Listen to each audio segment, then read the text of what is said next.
25শে বৈশাখ কবিগুরু রবীন্দ্রনাথ ঠাকুরের জন্মদিন। আচ্ছা, ওনার লেখা গান, কবিতা, ছোট গল্প, উপন্যাস সব কিছু কি এই একটা দিনের জন্য অথবা একটা মাসের জন্য?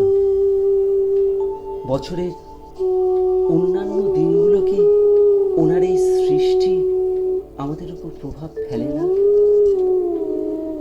দেখা যাক কবি অচিন্ত্য কুমার সেনগুপ্ত কি বলছেন।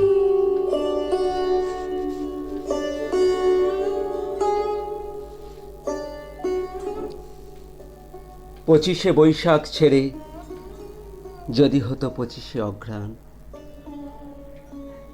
তাহলে হতে কি তুমি মসিজীবী মলিন কেরানি? গৃহকোণে আপনার ছায়ারে কি করিতে সন্ধান? দুখানি রুটির তরে টানিতে কি রুটিনের ঘানি? ডালহৌসি স্কোয়ার ধরে করিতে কি নিত্য পরিক্রমা? কিংবা কোনো মফস্বলে মুন্সেফিতে হতো পরিণতি? দেওয়ালের অন্তরালে উদিত না কিশোরী চন্দ্রমা? দিগন্ত মুছিয়া যেত, বসন্ত হারাতো রঙ্গরতি। তবে তবে কেন এই তাণ্ডব মেলি যত নারী ও পুরুষে? কেন এই দিনে দণ্ডে তিলে তিলে খণ্ডে ভাগ করা?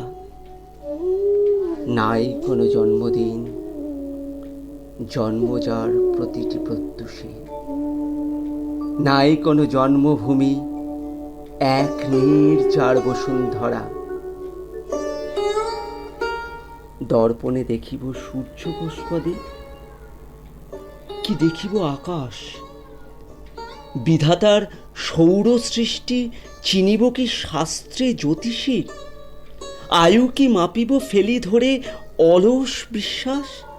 শরীরে পাব কি কভু উৎপেলিত কামনার তীর? তেমনি তোমারে চেনা, সে কি শুধু 25শে বৈশাখ? তোমার নিকটে পাওয়া, সে কি শুধু শান্তিনিকেতনে? চৈতন্যের গূঢ় কেন্দ্রে রেখেছ যে গহনের ডাকে, প্রতিটি অক্ষরে তুমি তুমি আছো প্রতি উচ্চারণে।